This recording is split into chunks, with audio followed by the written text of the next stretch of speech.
Media.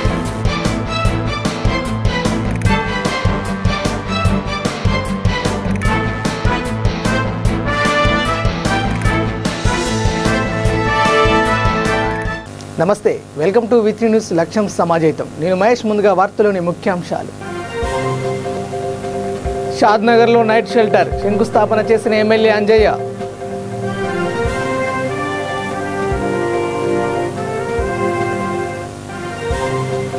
మానవతను చాటుతున్న Yuvanestham foundation ఆదిలాబాద్లో 22 రోజులుగా అన్నదానం.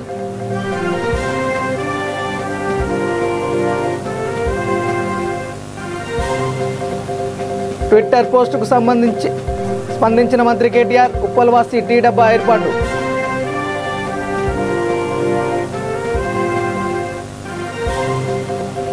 నిబంధనలను ఉల్లంఘించిన వారిపై ఆటకట్టు. క్రికెట్ ఆడుతున్న యువకులపై కేసు. స్టేషన్కి తరలింపు.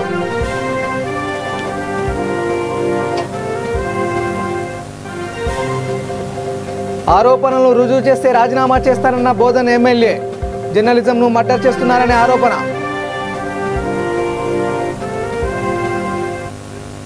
ఇక డీటెయిల్ చూస్తే ఆదిలాబాద్ జిల్లా కేంద్రంలో తెలంగాణ అవతరణ దినోత్సవం ఘనంగా జరిగింది. ఈ సందర్భంగా మాజీ మంత్రి రామచంద్రారెడ్డి నివాసంలో జాతీయ జెండాను ఆవిష్కరించారు. సోనియా గాంధీ చిత్రపటానికి పాలాభిషేకం చేశారు. అనంతరం అమరవీర స్తూపం వద్ద నివాళులు అర్పించారు. కార్యక్రమంలో మాజీ మంత్రి రామచంద్రారెడ్డి, జిల్లా అధ్యక్షులు సాజిద్ ఖాన్, ఏఐసిసి సభ్యురాలు సుజాత, జెడ్పీటీసీ గణేష్ తదితరులు పాల్గొన్నారు. ఈ సందర్భంగా సాజిద్ మాట్లాడుతూ, ఎందరో యువకుల బలిదానంతో సోనియమ్మ ఇచ్చిన తెలంగాణ నేడు కుటుంబ పాలనకే పరిమితమైందన్నారు.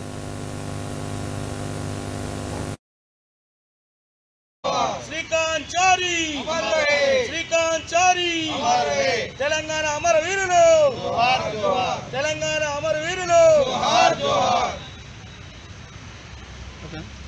తెలంగాణ అమరవీరులకు, తెలంగాణ అమరవీరులకు, తెలంగాణ అమరవీరులకు, తెలంగాణ అమరవీరులకు జై తెలంగాణ.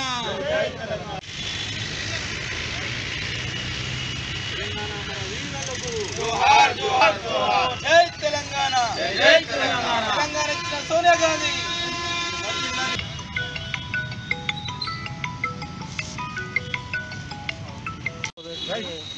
जय सोनिया गांधी जी, जय कांग्रेस, जय तेलंगाना.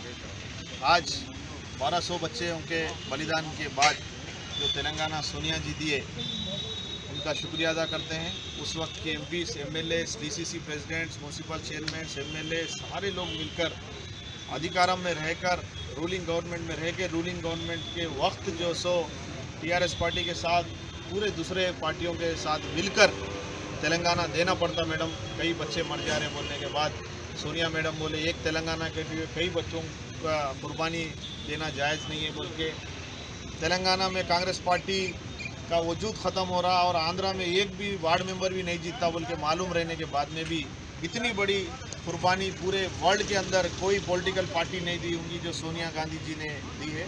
उनका तहे दिल से शुक्रिया अदा. తెలంగాణ వచ్చిన తర్వాత ప్రతి సంవత్సరం సెకండ్ తేదీ నాడు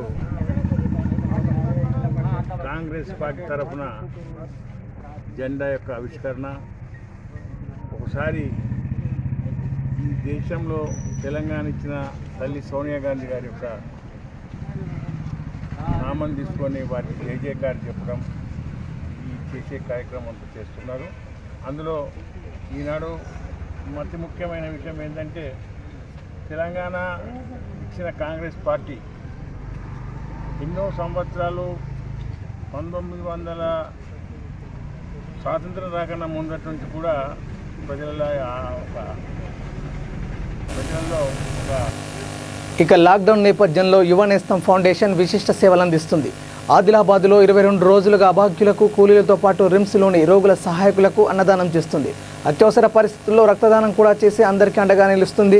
లాక్డౌన్ ముగిసేదాకా తమ సేవలు కొనసాగుతాయని ఫౌండేషన్ అధ్యక్షుడు నిఖిల్ తెలిపారు.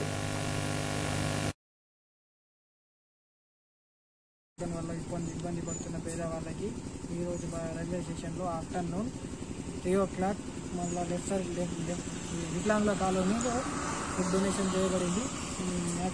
మినిమం ఒక 60 మందికి ఫుడ్ డొనేషన్ చేయబడింది. డైలీ ఈరోజు 22 డే డైలీ ఫుడ్ డొనేషన్ చేయబడుతుంది. ఇలాగే లాక్డౌన్ ఎన్ని రోజులు ఉంటే అన్ని రోజులు ముందు యూనిసం ఆధ్వర్యంలో ముందు కార్యక్రమం బ్లడ్ క్యాంపులు కానీ ఇంకేమైనా పేదవాళ్ళకి ఏం ఆపద వచ్చినా ఏమి ప్రాబ్లం అయినా ముందు ప్రతి ఒక్కటి యూనిసం ఆధ్వర్యంలో చేయబడును.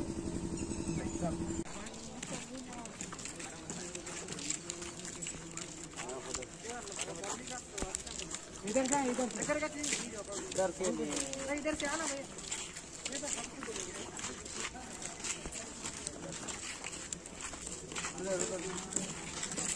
उधर वैसा आ जाइए क्या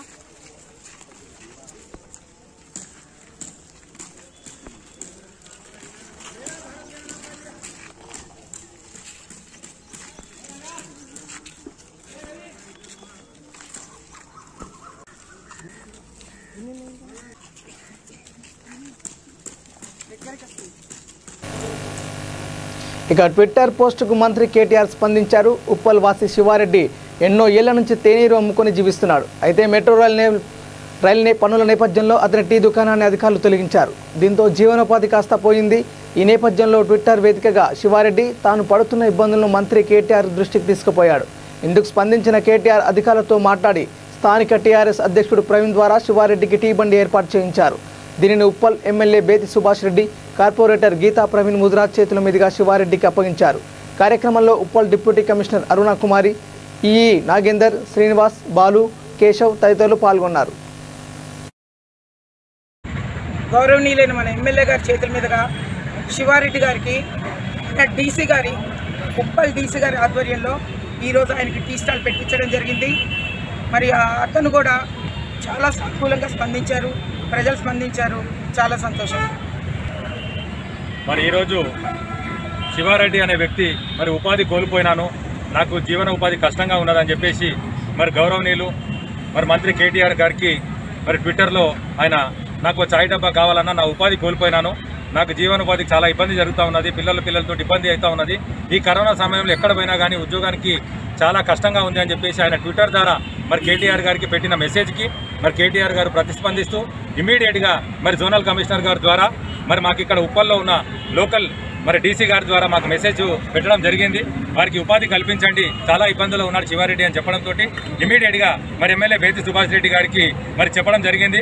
ఎమ్మెల్యే బేతి సుభాష్ రెడ్డి గారు చెప్పినట్టు తప్పకుండా అతనికి మనం హెల్ప్ చేయాల్సిన అవసరం ఉన్నది, మీరు హెల్ప్ చేయండి, మీరు అందరం కలిపి మరి ఆయనకు ఒక చాయ్ డబ్బా పెట్టిద్దామని చెప్పేసి మరి సుభాష్ రెడ్డి గారు సహకారంతో మరి ఈరోజు ఇక్కడ అతనికి చాయ్ డబ్బా పెట్టించడం జరిగింది. మరి ఉప్పల్ ఎమ్మెల్యే బేతి సుభాష్ రెడ్డి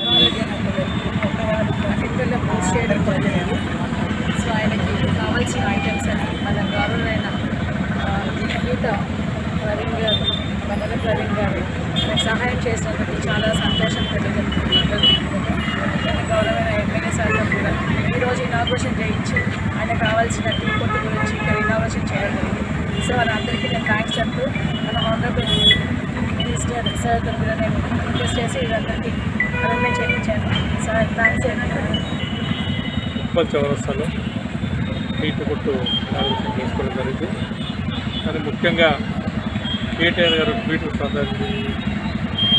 పెట్టగానే స్పందించి మరి శివారెడ్డి అనే వ్యక్తి ఈ ప్రాంతంలో ఉంటూ అతను గతం నుంచి కూడా ఛాయ్ చేయడం వల్ల ఛాయ్ డబ్బా కోల్పోయి ఇబ్బందులు పాలవుతున్నాను ట్విట్టర్లో పెట్టడం వల్ల కేటీఆర్ ఆదేశించారు. వారు కూడా వెంటనే స్పందించి స్థానిక గీత చెప్పడం నిజంగా వీళ్ళంతా కూడా ఒక యూనిటీగా మరి ఆ ట్వీట్లో చిన్న వ్యక్తి కూడా ప్రజలు పక్షపాతిగా కేసీఆర్ కేటీఆర్ గారు ప్రతి ఒక్కరిని ఆదుకున్న దిశలో ఈరోజు మరి ఈ వ్యక్తి మరి ఉపాధి కోల్పోయేట్టు రోడ్డు పట్టడు, వారిలో కొట్టుకోవడం ఇబ్బంది పాలవుతున్నాడు, ఆయనకు ఏదైనా సాయం చేసి ఖచ్చితంగా కట్టారని చెప్పి చెప్పినప్పుడు కూడా నాయకులు స్పందించి ప్రవీణ్ ముదిరాజ్ గారు. రంగారెడ్డి జిల్లా షాద్నగర్ పట్టణంలో నైట్ షెల్టర్ నిర్మాణానికి ఎమ్మెల్యే అంజయ్య శంకుస్థాపన చేశారు. దీనికి సంబంధించి 65 లక్షల రూపాయల వ్యయంతో నిర్మించనున్నారు. ఈ సందర్భంగా ఈ స్థలాన్ని ఎమ్మెల్యే అంజయ్ యాదవ్తో పాటు స్థానిక ప్రజాప్రతినిధులు, ఆర్ఎండ్బి అధికారులు పరిశీలించారు. కార్యక్రమంలో municipal chairman Narender, vice chairman Natarajan, TRS నాయకులు శ్రావణ్ రెడ్డి తదితరులు పాల్గొన్నారు. నైట్ షెల్టర్ శంకుస్థాపన కార్యక్రమానికి municipal chairman garu, vice chairman garu, ZPTC garu, MPP garu, గౌరవ కౌన్సిలర్లు, మిగతా గౌరవ ప్రజాప్రతినిధులు, అదేవిధంగా ఈఈ గారు, మున్సిపల్ ఏఈ గారు, అదేవిధంగా కమిషనర్ గారు అందరి సమక్షంలో శంకుస్థాపన చేయడం జరిగింది. ముఖ్యంగా దీని ఉద్దేశం ఏంటంటే ఈ షాద్నగర్ గ్రామీణ ప్రాంతాల నుంచి పక్కనే ముందరనే ఉన్న హాస్పిటల్కి వస్తారు చాలామంది. హాస్పిటల్ పేషెంట్ జాయిన్ చేసిన తర్వాత నైట్లో వాడు ఉండడానికి ఎక్కడ జాగలేదు. వాళ్ళ పరిస్థితి ఆగమకి వచ్చారు. ఎందుకంటే పేషెంట్ ఇంకొచ్చిన వాళ్ళు మొత్తం ఉండలేదు, అలా హాస్పిటల్ ఉండలేదు కదా. ఏ ఆపదకు చాలామంది వస్తారు, యాక్సిడెంట్ అయినా ఇంకేదైనా వస్తారు. వచ్చినప్పుడు నైట్ ఇలా ఇక పండుకొని ఇబ్బంది కాబట్టి వాళ్ళు ఎక్కడ ఉంటే ఇక్కడ నైట్ షెల్టర్ ఉంటే వాళ్ళకి చాలా వసూలు కలుగుతుంది. అదేవిధంగా బస్సులు వెళ్ళిపోయిన నైట్ ఆట బస్సులు ఇక్కడ నుంచి ఊళ్ళకి నైట్ ఆట పోయేది వెళ్ళిపోతాయి అనుకో. ఆ గ్రామస్తులు ఉండడానికి ఇక్కడ నుంచి అయినా వేరే గ్రామాల నుంచి వచ్చే వాళ్ళకు, దూర ప్రాంతాల నుంచి వచ్చే వరకు ఇక్కడ వసతి లేదు కాబట్టి ఇక్కడ నిజంగా ఇవి కూడా లేవు. ఏది మన లాడ్జీలు కూడా లేవు కాబట్టి చాలా మేము శ్రీతంలో అయితే చాలా ఇబ్బంది పడ్డాం. మేము పటేల్ పడాలి చేసినప్పుడు రాత్రిపూట ఉండాలంటే చాలా బాధపడ్డాం. ఇబ్బంది ఎంత రాత్రి ఇంటికి పోయింది కాబట్టి ఆ ఇబ్బందులు రాకుండా బీదోళ్ళకి కానీ ఇంకా వేరే దేశంగా వేరే దూర ప్రాంతాలకు వచ్చి ఎవరైనా దగ్గర పిచ్చగా ఏదో పని మీద వచ్చేవాళ్ళు కానీ వాళ్ళకి షెల్టర్ లేకపోతే ఇలా మంచి షెల్టర్ వాళ్ళ రాత్రి ఉండేటప్పుడు మంచి వసతి కల్పించారు. కేంద్ర ప్రభుత్వం మీద మంజూరు చేసింది. నిజంగా ఇంత మంచి వసతులు కల్పించినందుకు నిజంగా సంతోషం అనిపిస్తుంది. ఎందుకంటే నైట్లో చాలామంది బస్ స్టాండ్లో కానీ హాస్పిటల్లో కానీ వాళ్ళు రాత్రి పుండలికే స్థలంతో నానా అవసరం పడుతుంది కాబట్టి వాళ్ళ పరిస్థితి బాగా మెరుగుపడుతుంది, వాళ్ళకి ఇబ్బంది లేకుండా అవుతుంది. కాబట్టి ఇది కాంట్రాక్ట్ కూడా 2 నెలల లోపల కట్టిస్తుంటాడు. చాలా సంతోషం. కాబట్టి ఈ అవకాశం ఈ సదుపాయం దొరికినందుకు అందరికీ సంతోషం ఉంది. ఇక రాష్ట్ర అవతరణ దినోత్సవ వేడుకలు పలు ప్రాంతాలలో ఘనంగా జరిగాయి. నారాయణపేట జిల్లా మద్దూరు మండల కేంద్రంతో పాటు మండల పరిధిలోని పలు ప్రభుత్వ కార్యాలయాలు జాతీయ పతాకాన్ని ఆవిష్కరించారు. ఆవిర్భావ దినోత్సవం సందర్భంగా ప్రయాణికులతో పాటు పాదచారుల దాహార్తిని తీర్చేందుకు టీఆర్ఎస్ అధ్యక్షుడు వెంకటయ్య మంచినీటి సీసాలను అందజేశారు.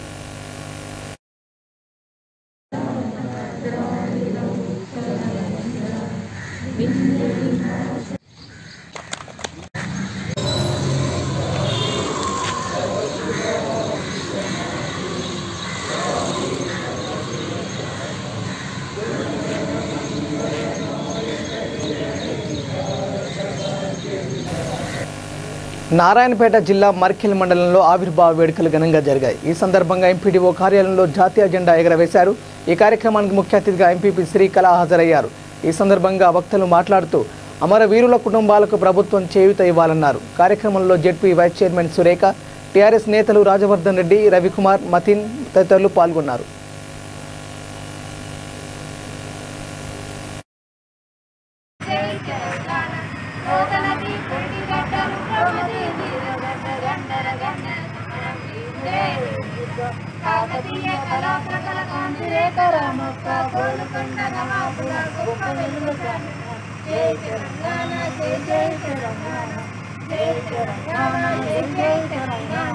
జానపద జనజీవన జావళీలు జాతిని జాగృతపరిచే గీతాల జనజాతర వేల కొలవిగా వీరులు నేల పెరిగిపోతేనేమి త్యాగం సర్వనికి సమయాగం. జై తెలంగాణ, జై తెలంగాణ, జై తెలంగాణ, జై తెలంగాణ.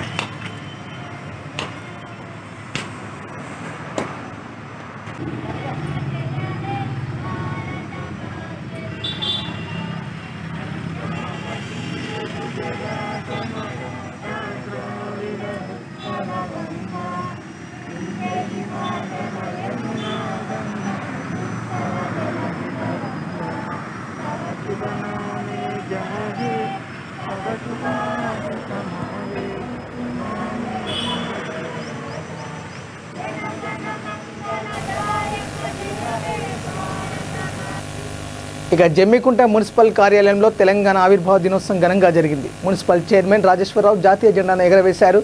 కార్యక్రమంలో కమిషనర్ రషీద్, కౌన్సిలర్లు, సిబ్బంది పాల్గొన్నారు.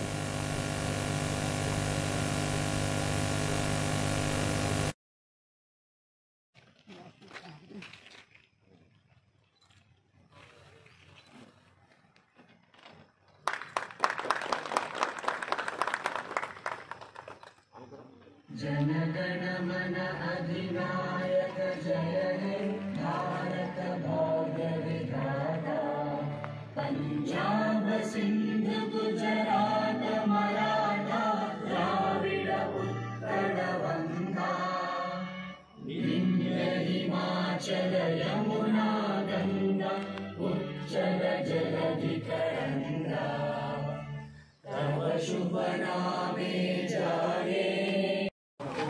జూన్ 2వ తారీఖు నాడు తెలంగాణ ఆవిర్భావ దినోత్సవం సందర్భంగా జమ్మికుంట మున్సిపల్ పరిధిలో తెలంగాణ తల్లి విగ్రహం జయశంకర్ విగ్రహాన్ని పూలమాలలు వేసి గౌరవ కమిషనర్ గౌరవ కౌన్సిలర్లు అందరం కూడా జెండా ఆవిష్కరణ చేయడం జరిగింది. ఎంతోమంది త్యాగాల ఫలితమే ఈనాడు తెలంగాణ రాష్ట్రం ఏర్పడ్డది. ఎంతోమంది విద్యార్థి అమరవీరులు ఎంతోమంది అమరవీరుల త్యాగాల ఫలితమే ఈనాడు తెలంగాణ రాష్ట్రం సాధించుకున్నాం. మరి నీళ్లు నియామకాల మీద ఏర్పడ్డ తెలంగాణ రాష్ట్రంలో మరి పెద్దలు కేసీఆర్ గారు అహర్నిశలు కృషి చేసి ఈనాడు కాళేశ్వరం ప్రాజెక్టు తీసుకొచ్చి మరి తెలంగాణ నలుమూలల నీళ్లు వారించి మరి పచ్చని తోరణంలా ఈనాడు ముందు తీసుకున్న తరుణంలో అలాగే మరి పచ్చడి వాతావరణంతో ఈనాడు చెట్ల కార్యక్రమంతో తీసుకున్న మరి పెద్దలు కేసీఆర్ గారికి ఎంతోమంది త్యాగాల ఫలితమే ఈనాడు మనం ఈ జెండా వేసుకోవడం జరిగింది. నిజంగా కూడా మరి 60 ఏళ్ళ నుంచి కొట్లాడి తెలంగాణ సాధించుకున్నాం. మరి తెలంగాణలో అందరూ కూడా భాగస్వామ్యమై ఈ తెలంగాణ రాష్ట్రం ముందు తీసుకుపోయే దిశగా కేసీఆర్ గారికి వెన్నట్టు ఉండాల్సిన అవసరం ఉన్నది. ఈనాడు తెలంగాణ రాష్ట్రంలో నిరుద్యోగుల సమస్యపై మరి కేసీఆర్ గారు విడుదల వారిగా కూడా వారికి మరి సమస్యను సాల్వ్ చేస్తారు తరుణంలో మరి ఈనాడు ఈ రాష్ట్రం మరి అభివృద్ధి ఫలాలను మరి అందరం కూడా భాగస్వామ్యం కావాల్సిన అవసరం ఉంది. తెలంగాణ రాష్ట్రంలో మరి ఎలక్షన్లో భాగంగా ఇచ్చిన మేనిఫెస్టో కాకుండా కూడా కనివీరైన రీతిలో ఈనాడు భారతదేశంలోనే తెలంగాణ రాష్ట్రంలో పెడుతున్న స్కీమ్లను చూసి మరి వేరే రాష్ట్రాలు కూడా అబ్బరపరిచే విధంగా ఈ రాష్ట్రం ముందుకు పోతూ ఉన్నది. మరి కొత్త రాష్ట్రంలో కూడా మరి పరిపాలన రాదని ఆనాడు ఆంధ్రలో మరి అవహేళన చేసినారు. కానీ ఈనాడు మరి తెలంగాణ ముందుకు పోతున్న దిశలో మరి భారతదేశంలో ఉన్న రాష్ట్రాలలో కూడా వాళ్ళందరూ కూడా తెలంగాణ రాష్ట్రం వైపు చూస్తూ ఉన్నది. కొత్త రాష్ట్రంలో కూడా ఇంత తొందరగా ఎదుగుతూ ఉన్నదంటే మరి స్కీమ్లు కేసీఆర్ గారు ఎలా పెడుతున్నారని మరి ఇక్కడికి వచ్చి అధ్యయనం చేసే పరిస్థితి ఏర్పడ్డది. మరి కరోనా విషయంలో మరి ఆవిర్భావ దినోత్సవం పెద్ద ఎత్తున పండుగ చేసుకోవాలనే విధంగా ఉన్నది. ఇక నిర్మల్ పోలీసులు లాక్డౌన్ నిబంధనలు అతిక్రమించిన వారి భరతం పట్టారు. ఎన్టీఆర్ స్టేడియంలో క్రికెట్ వాలీబాల్ ఆడుతున్న యువకులను అదుపులోకి తీసుకొని స్టేషన్కి తరలించారు. వారిపై కేసు నమోదు చేశారు. లావాదేవీలు సాగిస్తున్న కిరాణా దుకాణ యజమానులపైన కేసు నమోదు చేశారు. ఈ సందర్భంగా సిఐ శ్రీనివాస్ మాట్లాడుతూ నిబంధనలు ఉల్లంఘిస్తే చర్యలు తప్పవన్నారు. ఎవరైతే ప్రభుత్వం నియమించిన టైం మించి ఆకతాయిగా ఎవరైనా తిరిగినట్టయితే unnecessary without any specific reason లేకుండా తిరిగితే మేము ఒక స్పెషల్ టీం కింద విభజించి వాళ్ళని పట్టుకోవడం జరుగుతుంది. పట్టుకోవడంతో పాటు వాళ్ళ మీద క్రిమినల్ కేసు కూడా బుక్ చేయడం జరుగుతుంది. దయచేసి యువతకు మేము ఇచ్చే సందేశం ఏంటంటే వాళ్ళకి బంగారు భవిష్యత్తు ఉంది. ఈ కోవిడ్ స్ప్రెడ్ అయ్యే అవకాశం ఎక్కువ ఉన్నందున వాళ్ళందరూ కూడా వాళ్ళ మిత్రులతో సోషల్ మీడియా ద్వారా ఎవరు కూడా బయటకు రాకుండా ఉండేందుకు సందేశం పంపుతూ పోలీసు వారికి సహకరించినట్టయితే కరోనాను కట్టడి చేసే అవకాశం ఉంటుంది. కాబట్టి దయచేసి అందరూ కూడా ఎవరు కూడా బయటకు రాకుండా వాళ్ళ ఇళ్లలో ఉన్నట్లయితే ఈ కోవిడ్ స్ప్రెడ్ను మనం అరికట్టగలుగుతాం. అదేవిధంగా ప్రజల యొక్క ఆరోగ్యానికి మనం బాట వేసినట్టయితాం. కాబట్టి ఇక్కడ నుంచి ఎవరైనా తిరిగినట్టయితే నిర్మల్ పట్టణ పోలీసులు ఉపేక్షించేది లేదు. వాళ్ళని డైలీగా తీసుకొచ్చి కౌన్సిలింగ్ చేయబడుతుంది. అదేవిధంగా ఐసోలేషన్ రూమ్ తీసుకుపోతాం. కరోనా టెస్ట్ కూడా చేయించి ఎవరైనా పాజిటివ్ వెళ్ళినట్టయితే వాళ్ళకు 21 days మేము ఒక రూమ్ను సపరేట్గా వాళ్ళకు విభజించడం జరిగింది. దానిలో ఇస్తాం. కాబట్టి నిర్మల్ జిల్లా బైంసాలోని వైకుంఠధామాన్ని ప్రారంభించేందుకు వచ్చిన మంత్రి ఇంద్రకరణ్ రెడ్డికి స్థానికులు చుక్కలు చూపించారు. శ్మశానాల సంగతి వదిలేసి ముందు డబుల్ బెడ్రూమ్ ఇల్లు ఇవ్వాలంటూ నినదించారు. కొన్నేళ్ల క్రితం ఇల్లు కోల్పోయామని అయినా తమ గోడు ఎవరూ ఆలకించడం లేదంటూ మండిపడ్డారు. కూలగొట్టేసి మమ్మల్ని అక్కడ ఖాళీ చేసింది. వీళ్ళు అక్కడ ఉన్న వాళ్ళందరము స్లమ్ ఏరియాస్ ఒక్కొక్క పని చేసుకుంటూ ఒక రోజు కూలీ 100 రూపాయలు 200 రూపాయలు కూలీ చేసుకునే వాళ్ళు వెళ్ళి కిరాయి ఉంటున్నాం. 2015లో కట్టిస్తా అని మాట ఇచ్చిన వాళ్ళు 2021 అయినా పట్టించుకోవట్లేదు. మళ్ళీ మేము కలెక్టర్ దగ్గరికి వెళ్ళేసి ఎమ్మెల్యే వైస్ చైర్మన్ దగ్గరికి వెళ్ళేసి సమ్మెలు ధర్నాలు చేస్తే మొన్న ఫిబ్రవరిలో టెండర్ శాంక్షన్ అయింది 160/H/B అని చెప్పేసి మనకు హైదరాబాద్ కు సంబంధించిన అండి మురళీధర్ నాయుడు గారికి టెండర్ వచ్చింది, శాంక్షన్ చేశారు. ఇది రాజేందర్ నాయక్ అని మన డిస్టిక్ ఇన్ఛార్జి, ఆయన సైన్ కూడా చేశారు. అందరు కలెక్టర్ కూడా అప్రూవ్ చేశారు. ఈ పేపర్ వచ్చేసి మన విఠల్ రెడ్డి గారు ఎమ్మెల్యే గారి దగ్గర ఉంది. 4 నెలల నుంచి నేను తిరుగుతున్నాము. సార్ మాకు కట్టండి, భూమి పూజ చేయండి, మాకు ఇల్లు కట్టండి, వానకాలం వచ్చింది, పిల్లలు ఉన్నారు, మలేరియా వస్తుంది, కరోనా వస్తుంది, చచ్చిపోతున్నారు సార్ పిల్లలు అన్నా కూడా నేను చేపిస్తానని కాలయాపన చేసుకుంటూ మమ్మల్ని ఎక్స్టెండ్ చేస్తున్నారు. ఇలా ఎక్స్టెండ్ చేసుకుంటా పోతున్నాడు. ఈ రోజు శ్మశాన వాటికకి ఇచ్చిన విలువ బతుకున్న వాళ్ళకి ఇవ్వట్లేదు. అంటే మేము బతుకున్న వాళ్ళం, మాకన్నా చచ్చిపోయిన వాళ్ళు విలువ ఇస్తున్నారు. ఈ రోజు రోడ్డుకి ఇచ్చిన విలువ మాకు బతుకున్న వాళ్ళకి ఇస్తలేదు. వీళ్ళు బతకడానికే కష్టమైపోతున్నది. మేము బతకడానికి మేము సంపాదించిన 200 రూపాయలు కిరాయికే పోతున్నాయి. రోగం వస్తే మేము ఏం చేసుకోవాలి? ఏ హాస్పిటల్కి వెళ్ళాలి? ఉన్న గవర్నమెంట్ హాస్పిటల్లో చక్కగా లేవు, ప్రైవేట్ హాస్పిటల్కి పోదామంటే డబ్బులు లేవు. పిల్లలకి ఏం చదువు చెప్పుకోవాలి? మా పిల్లలు ఎట్లా బతకాలి? మేము ఎక్కడ బతకకూడదా? మేము మనుషులమే కామా? మమ్మల్ని పట్టించుకునే బాధ్యత ఈ ప్రభుత్వానికి లేదా? మేము ఓట్లేయలేదా? మేము గెలిపించుకోలేదా మిమ్మల్ని? ఈ రోజు కరెక్ట్ గా మీరు సమాధానం చెప్పాల్సిన అవసరం వచ్చింది. ఈ రోజు ఇంద్రకరణ్ రెడ్డి గారు వచ్చారు, ఎమ్మెల్యే గారు వచ్చారు, చైర్మన్ గారు ఉన్నారు. ఇక్కడ అందరు ఉన్నప్పుడు కూడా, కలెక్టర్ గారు ఉన్నప్పుడు కూడా, ఎస్పీ గారు ఉన్నప్పుడు కూడా మమ్మల్ని పట్టించుకోకుండా ఈ రోజు మాకు సమాధానం చెప్పకుండా పోయినటువంటి ఈ ప్రభుత్వానికి ఖచ్చితంగా నిందిస్తున్నాం. ఈ రోజు మాకు ఆన్సర్ చెప్పాల్సిన అవసరం వచ్చింది. కరెక్ట్ గా వితిన్ వన్ వీక్ లో వాళ్ళు స్టార్ట్ చేయాలని చెప్పేసి మేము గట్టిగా లేస్తున్నాం. లేకపోతే పెద్ద ఎత్తున మేము కలెక్టర్ ఎదున, లేకపోతే కుదిరితే మేము వెళ్ళేసి హైదరాబాద్ లో కేసీఆర్ ముంగడ కూడా ధర్నా చేయడానికి సిద్ధంగా ఉన్నాం. మేము అలా అలసిపోయినాం 2015 నుంచి 2021 వరకు అలసిపోయినాం. వీళ్ళ ప్రభుత్వం చుట్టూ తిరిగి మొన్న వర్షాలకు గాలికి ఉన్న రేకులు కూడా ఎగిసిపోయినాయి సార్. చిన్న పిల్లల్ని పట్టుకొని ఆ నీళ్లలో అలాగే నిలబడ్డాం. ఆ పిల్లలకు రోగాలు, ఇవన్నింటిని పట్టించుకోవాల్సిన అవసరం ప్రభుత్వం పైన ఉంది. వాళ్ళు ఆన్సర్ చెప్పాల్సిన అవసరం మాకు ఉంది అని చెప్పేసి డిమాండ్ చేస్తున్నాం. ఇప్పుడు శ్మశాన వాటికి వచ్చిన ఇంద్రకరణ్ రెడ్డి ఓపెనింగ్ వచ్చారు. మేము అందరం బాధితులం, అందరం కలిసి మేము బాధపడుతున్నాం సార్, మాకు న్యాయం చేయండి అన్నా కూడా మేము చేస్తాము. విఠల్ రెడ్డి మాట్లాడాము, ఎమ్మెల్యేకి మాట్లాడాము అని చెప్పేసి సరైన న్యాయం చేయకుండా, సరిగా మాట్లాడకుండా, మాకు పట్టించుకోకుండా ఇంకా రోడ్ వెల్డింగ్ అదే అనుకుంటూ, రోడ్ల ఎక్కింది అనుకుంటూ వాటి తనపై వచ్చిన ఆరోపణలను రుజువు చేస్తే తక్షణమే రాజీనామా చేస్తానని బోధన్ ఎమ్మెల్యే షకీల్ స్పష్టం చేశారు. బోధన్ ఎంఎస్ఎఫ్ భూముల విషయంలో అక్రమాలను నిరూపించాలంటూ సవాల్ విసిరారు. తెలంగాణ ఆవిర్భావ దినోత్సవం సందర్భంగా బోధన్లో ఆయన విలేకరులతో మాట్లాడారు. నిరాధార ఆరోపణలు చేయడం బాధ కలిగించిందన్నారు. కొంతమంది లేనిపోని వార్తలు రాస్తూ జర్నలిజాన్ని మర్డర్ చేస్తున్నారంటూ ఆవేదన వ్యక్తం చేశారు. ఎమ్మెల్యే మీద మళ్ళా వాళ్ళ బ్రదర్ చేసిండు, అది చేసిండు, ఇటువంటి పిచ్చి మాటలు మాట్లాడద్దు. ఈ రోజు మొన్న చేసిన టోర్నమెంట్ కి భారతదేశం వ్యాప్తంగా ఆన్లైన్ అందరూ కూడా మ్యాచెస్ చూడడం జరిగింది. దాదాపు 5,000 మంది అక్కడ మ్యాచెస్ చూడడానికి వచ్చిండ్రు. మళ్ళా ఇంకోటి రాస్తున్నాడు పిచ్చోడు ఏమని, మన ఎంఆర్ఓ గారు మీల్స్ సరఫరా చేసిండ్రంట ఎవ్రీడే, తహసీల్దార్ గారు. అంటే ఎంత మూర్ఖత్వం, ఎంత పిచ్చితనం అది. ఇది ఒక్క రోజు కూడా ఎవరైనా ఏమైనా చేస్తే నేను 1 సెకండ్ లో రాజీనామా చేసి పడేస్తా. ఒక్కటి ఏమైనా రాస్తే మీకు దాంట్లో ఏమైనా ప్రూఫ్ ఉంటే చెప్పండి, 1 మినిట్ లో 1 సెకండ్ లో చేసేస్తా. ఇంతమంది ప్రెస్ వాళ్ళు ఉన్నారు, నేను చెప్తా ఉన్నా. అటువంటి పిచ్చి పనులు చేయం. బోధన్ అభివృద్ధి కొరకు కట్టుబడి ఉన్నాం, ప్రజల కోసం కట్టుబడి ఉన్నాం, ప్రజల సేవ చేస్తూ ఈరోజు బోధన్ పట్నం ఈరోజు దిశ మారిపోయింది. గతంలో ఉన్న బోధన్ పట్నం చూడండి, ఈ రోజు ఉన్న పట్నం మీరు చూడండి, దయచేసి మీకు తెలిసిపోతుంది. కానీ పిల్లలకు యూత్ కి మనం ఎంకరేజ్ చేయడానికి మనం గ్రౌండ్ తయారు చేస్తే దాని గురించి ఇటువంటి మాట్లాడడం మంచిది కాదు. మళ్ళా టీఆర్ఎస్ లో ఉన్న కొంతమంది ప్రజాప్రతినిధులు కూడా కొంతమంది చాలా బ్లాక్ మెయిలింగ్ చేస్తూ చాలా బేకార్ రాజకీయాలు చేస్తా ఉన్నారు. వారికి ఇమీడియట్ గా కొన్ని రోజులలోనే 1-2 days లోనే వాళ్లకు సస్పెండ్ చేయడం జరుగుతుంది. వాళ్ళు ఏ స్థాయి లీడర్ ఉన్నా సరే, ఏ స్థాయిలో ఉన్నా సరే వారికి ఇమీడియట్ గా వారి మీద మళ్ళా సీరియస్ యాక్షన్ కూడా తీసుకుంటామని తెలియజేస్తా ఉన్నా. దయచేసి ఇప్పుడు కూడా చెప్తా ఉన్నా, ఏ పేపర్ అయినా ఏ ఛానల్ అయినా మీకు ఎటువంటి ప్రాబ్లం ఉంటే, ఎటువంటి ఏదైనా అడగాల అంటే ఎప్పుడు కూడా నేను ఇక్కడ ఉన్నా, సిద్ధంగా ఉన్నా. రండి, మాట్లాడండి, మీకు జవాబు ఇవ్వడానికి నేను సిద్ధంగా ఉన్నా.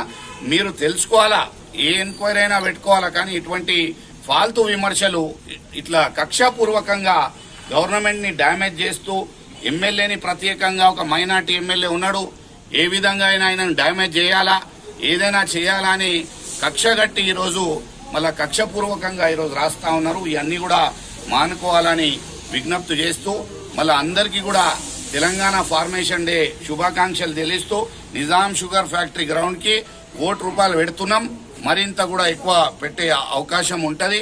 రాబోయే రోజులలో మరింత అభివృద్ధి చేస్తామని కూడా తెలియజేస్తూ ఈ అవకాశం ఇచ్చిన పెద్దలందరికీ కూడా పేరు పేరున ధన్యవాదాలు తెలియజేస్తా ఉన్నా. జై తెలంగాణ. లాక్డౌన్ నేపథ్యంలో కరీంనగర్ పట్టణంలో పోలీసులు విస్తృతంగా తనిఖీలు నిర్వహించారు. కమిషనర్ కమలాసన్ రెడ్డితో పాటు పలువురు పోలీసు ఉన్నతాధికారులు పలు ప్రాంతాల్లో పర్యటించారు. మంకమ్మ తోట, రామ్నగర్, సప్తగిరి కాలనీ, గోదాంగడ్డ, ముగ్రంపుర, మంకమ్మ తోట, కోర్టు చౌరస్తా, మంచిర్యాల చౌరస్తా, నాకా చౌరస్తా ప్రాంతాల్లో ఈ పర్యటన సాగింది. ఆయన వెంట అదనపు డీసీపీలు ఎస్ శ్రీనివాస్, చంద్రమోహన్ తదితరులు ఉన్నారు.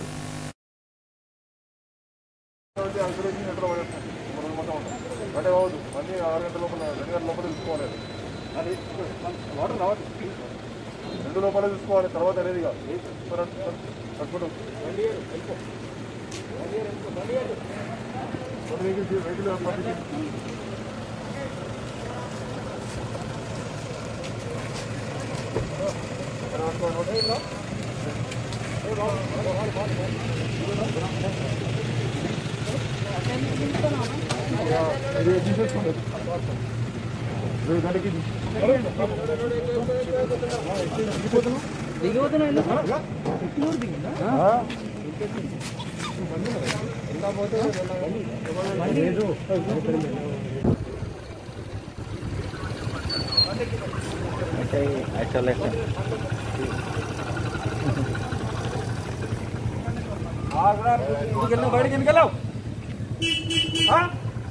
బయటికి వెళ్ళావు ఇక్కడ రా బాబు, దాంట్లోకి ఐసోలేషన్ వ్యాన్లకి పట్టుకో.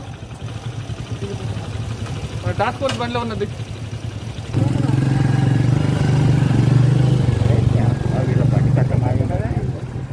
బండి మంచిది వచ్చింది.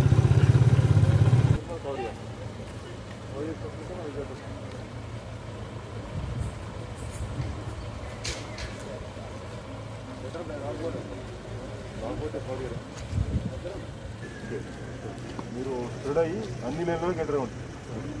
ఎవరైతే వస్తున్నా నా పని పట్టుకోవాలి. ఓకే, పారిపోయాడని పారిపోయండి, ఇంకో టీం వెనకాల నుంచి పట్టుకోవాలి. అతను పారిపోయినా అని ఇంకెక్కడన్నా దొరుకుతాడు. మరి చేసి తినబడకుండా నుంచి అక్కడ ఏది ఆ ప్రాసెస్ ఉండే కదా బిల్డింగ్ అంతే రెండే కలిగి ఉంది. కరంపుర ఎంటర్ అయితే అగ్రషన్ అందరూ లెఫ్ట్ కొడితే రైట్లో అది ఇంకొకటి ఊరు తీసుకొని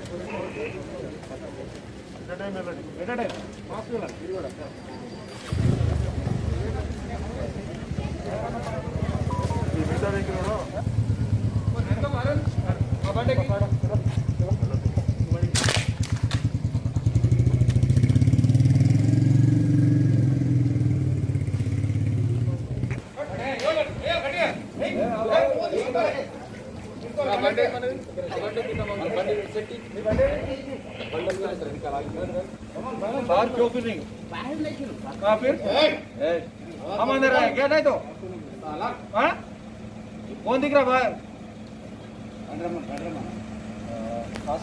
రండి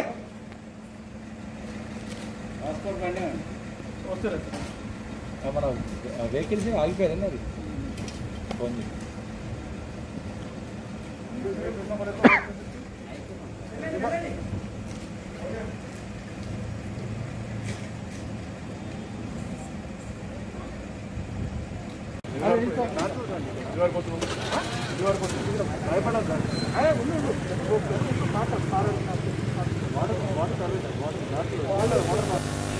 ముఖ్యాంశాలు మరోసారి.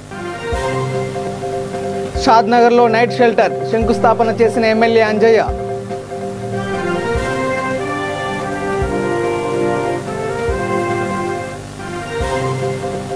మానవతను చాటుతున్న యువనేస్తం ఫౌండేషన్ ఆదిలాబాద్లో 22 రోజులుగా అన్నదానం.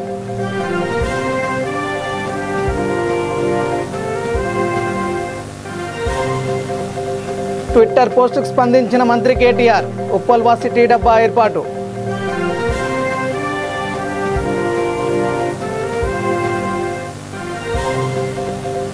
నిబంధనలను ఉల్లంఘించిన వారి ఆటకట్టు.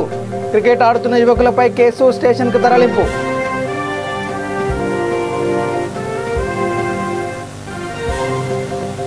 ఆరోపణలు రుజువు చేస్తే రాజీనామా చేస్తానన్న బోధన ఎమ్మెల్యే. జర్నలిజంను మడ్డా చేస్తున్నారనే ఆరోపణ.